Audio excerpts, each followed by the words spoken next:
Coucou tout le monde, je suis super contente de vous retrouver pour ma première vidéo qui concerne la savonnerie. Voilà, donc on va attaquer, je vous laisse avec la liste des ingrédients et ensuite on attaque directement avec la recette. Donc il vous faudra pour cette recette du beurre de karité, de l'huile de coco, vierge, hein, moi je prends tout vierge, de l'huile d'avocat, de l'huile d'olive. Ah non, pas de chat, c'est trop dangereux. De l'huile de ricin, de l'argile blanche, la marque que vous désirez, hein. De la lessive de soude, alors faites bien attention, c'est vraiment de la lessive de soude.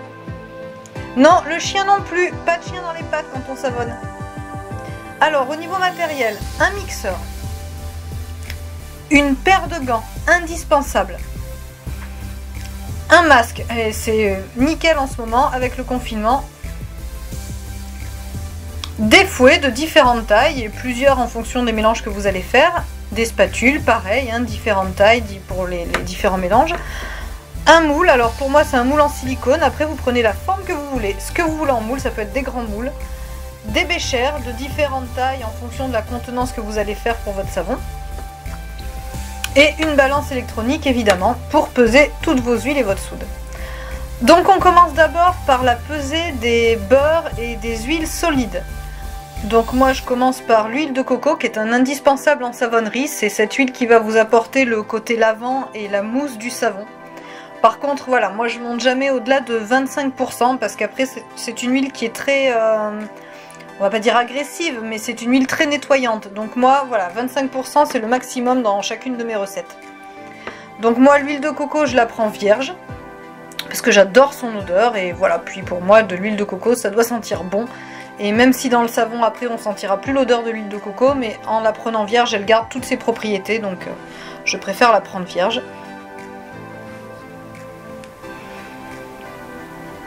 On passe ensuite au beurre de karité. Donc le beurre de karité pareil, je le prends aussi vierge. Alors certains aiment pas trop l'odeur du beurre de karité, c'est vrai que ça a une odeur un petit peu terreuse, mais bon moi c'est une odeur que j'aime beaucoup, c'est une odeur naturelle et moi j'adore ça. Donc moi je la prends vierge aussi. Celle-ci est super agréable, ce beurre de karité est super agréable, alors il a une odeur, moi elle est divine. Donc on fait bien attention, on pèse au gramme près, on se trompe pas, on n'en met ni plus ni moins. Si il nous manque une huile, on ne la remplace pas par une autre. Et surtout, ce que je ne vous ai pas précisé en début de vidéo, c'est que là, je vous ai mis les pourcentages d'huile dans ma recette. Mais vous recalculez toujours votre recette dans un calculateur. Vous ne vous fiez pas à la recette qui est notée sur internet. On repèse toujours. Donc là, on fait fondre ces huiles. Moi, je les ai fait fondre au micro-ondes. Après, vous faites comme vous voulez. C'est au micro-ondes ou au bain-marie. Moi, là, c'était micro-ondes, mais je préfère 100 fois le bain-marie. Je trouve que ça garde les propriétés des huiles. Donc je trouve ça plus intéressant au niveau qualitatif pour les huiles et les beurres. Donc moi je favorise vraiment le bain-marie. Bon là pour le coup j'ai fait au micro-ondes mais c'est vraiment exceptionnel. Donc comme je vous disais avant, hein, là pendant que je touille j'en profite pour vous expliquer. On recalcule toujours une recette qu'on voit sur internet. On ne se fie jamais à la recette, il peut y avoir des erreurs. La personne qui a édité la recette a pu s'être trompée. Donc de toute façon, on ne recopie jamais une recette, on la repèse automatiquement dans un calculateur. Donc j'essaierai de vous mettre en barre d'infos les liens pour des calculateurs. Moi j'utilise Sopcalc ou Mandrulandia. En général, je fais ma recette sur les deux parce qu'il peut y avoir des petites différences entre les deux calculateurs. Donc je fais ma recette sur les deux et je fais une petite moyenne. Bon, en général, il y a vraiment très peu hein, d'écart entre les deux calculateurs, mais voilà, je me base sur les deux calculateurs, ça évite les erreurs. Donc je vous mettrai les liens en barre d'infos tout à l'heure. Donc là voilà, une fois que les beurres sont bien fondus, on va passer aux huiles liquides. Donc pareil, on va les peser, mais on va pas les peser n'importe comment. On va les peser une par une, c'est-à-dire que vous ne mettez pas votre huile d'olive et ensuite dans le même bécher, vous versez votre huile d'avocat. Parce que même si votre huile d'olive, la pesée était bonne, si votre huile d'avocat vous vous trompez de quelques grammes, eh bien vous perdez tout votre mélange parce que votre quantité de soude par rapport à vos huiles ne sera plus bonne. Donc il faut faire très attention. Moi je préfère les peser une par une et les verser dans mes beurres de karité, dans mes beurres fondus, pardon, au fur et à mesure. Donc là, je commence par l'huile d'olive. Donc vous voyez, là j'en ai mis un petit peu trop. Donc hop, je vide et je vais réajuster mon poids en suivant. Mais toujours bien réajuster et pas se dire, oh allez, il y a 10 grammes de plus, c'est pas grave. Non, non, on fait très attention, on fait pas n'importe quoi. Parce que votre quantité de lessive de soude est calculée par rapport aux huiles et au poids d'huile que vous mettez. Donc c'est vraiment très important de bien peser. Donc voilà, une fois que ça c'est fait, vous versez votre huile d'olive dans votre mélange de beurre de karité et d'huile de coco. Voilà, on racle bien, on évite d'en gaspiller trop d'huile parce que c'est vrai qu'il y a tendance à avoir de l'huile qui reste un petit peu au fond du bécher. Donc on n'hésite pas, on racle. Et on va ensuite passer à l'huile d'avocat. Donc l'huile d'avocat, là comme vous allez pouvoir le voir, elle est vraiment, voilà, elle est vraiment très foncée, très verte. Donc une fois de plus, hein, c'est normal parce que moi je prends une huile d'avocat non raffinée. Donc il faut être honnête, l'odeur de l'huile d'avocat, c'est pas terrible, ça sent très fort. Donc je peux comprendre qu'on n'aime pas. Mais bon, c'est le prix à payer pour avoir une huile de qualité à mon sens. Donc c'est pas grave, même si elle sent un petit peu fort et qu'elle est très verte, je préfère la prendre non raffinée. Bon par contre pour le coup vous n'aurez pas un savon blanc hein, parce que entre l'huile d'avocat et l'huile d'olive qui sont des huiles verdâtres, forcément votre savon après la saponification sera un petit peu jaune. Mais bon, pour moi c'est pas quelque chose de dérangeant vu que c'est un savon naturel. Ensuite on finit avec l'huile de ricin qui elle est une huile très visqueuse, hein, donc c'est assez particulier comme huile, mais pareil, hein, pour moi elle est primordiale dans un savon parce qu'elle apporte un côté moussant qui est très agréable. Donc j'en mets toujours un petit peu dans mes recettes. Et on mélange une fois de plus avec le reste des huiles. En plus ça permet à vos beurres et votre huile de coco de baisser en température et de tiédir, donc c'est très bien.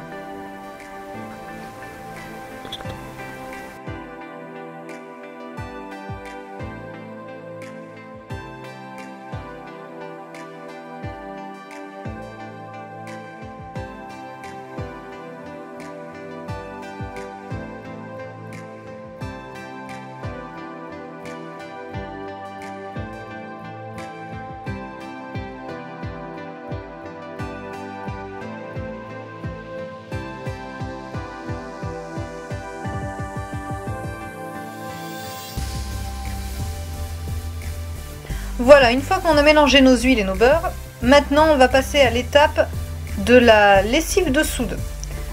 Donc là, vu que c'est juste de la lessive de soude, voilà, vous allez peser directement votre lessive. Vous faites très attention à cette étape-là parce que c'est le moment très dangereux étant donné que vous utilisez quand même de la soude.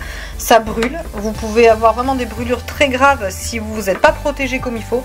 C'est pour ça qu'on met ses gants, on met son masque. Alors, on met son masque et ses lunettes. Le masque, c'est surtout quand il y a des vapeurs, quand vous utilisez des cristaux de soude caustique.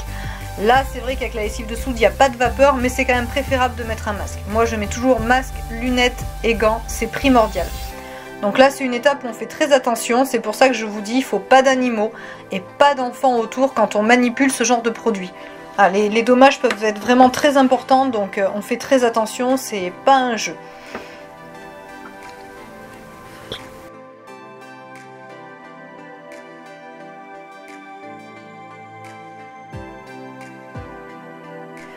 Ensuite, on vient peser notre argile. Alors, notre argile va permettre à notre savon d'être un petit peu plus dur et va surtout apporter de la douceur à notre savon. Car voilà, l'argile blanche est réputée pour ça. Donc ça, c'est un savon qui sera vraiment très bien pour les peaux fragiles et sensibles. Entre l'argile blanche et l'huile d'avocat, c'est tip top. Après, on aurait pu rajouter un petit peu de purée d'avocat dedans. Je le ferai certainement dans un prochain savon. Bon là pour le coup je voulais vraiment un savon simple, sans parfum, sans ajout compliqué, donc on a fait une base.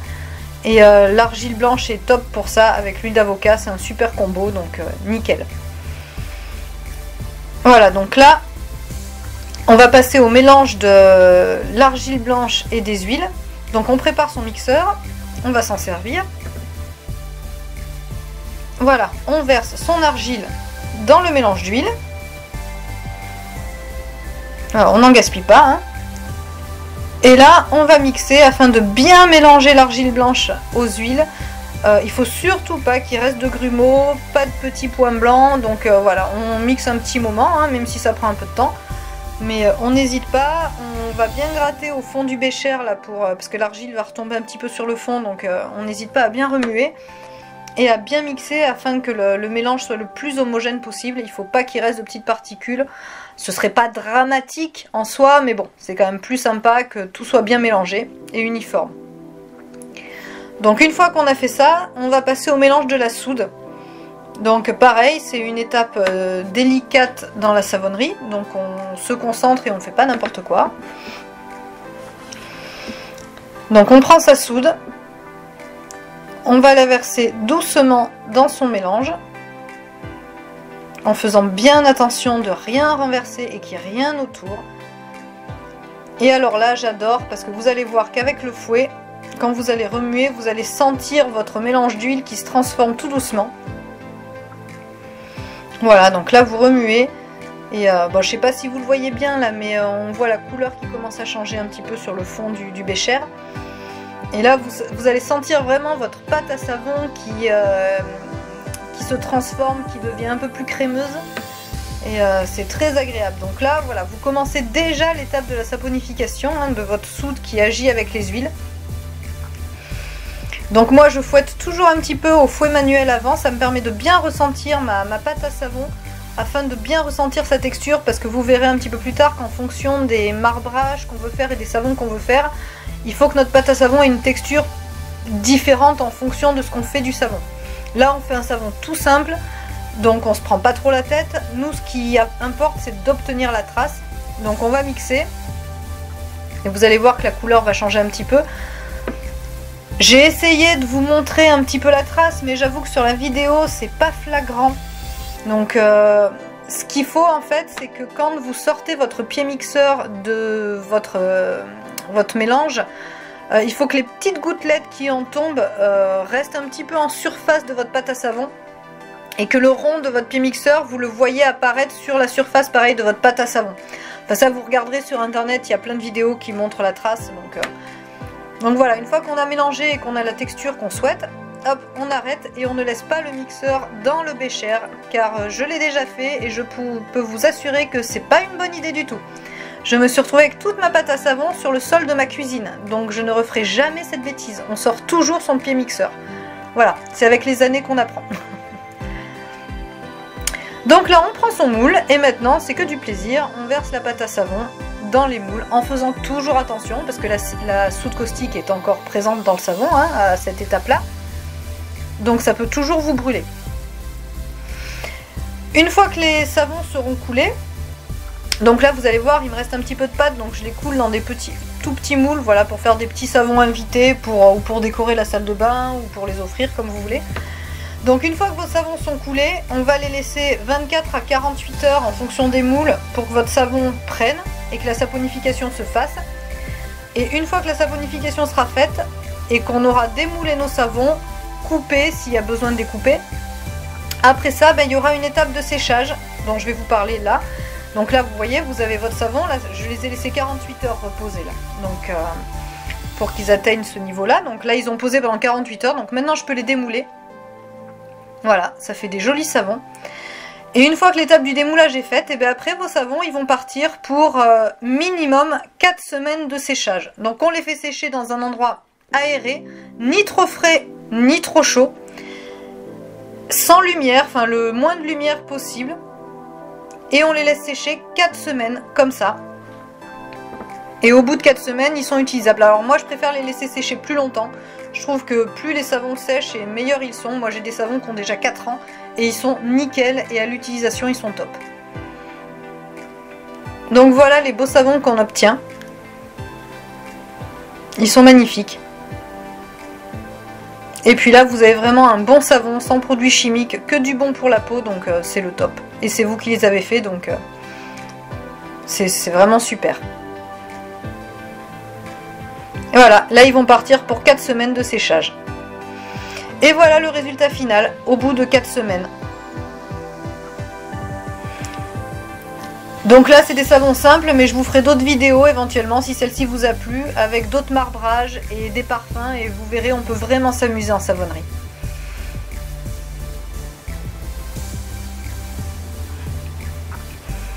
Allez, je vous dis à une prochaine vidéo, et à vous de savonner maintenant, c'est à vous de jouer.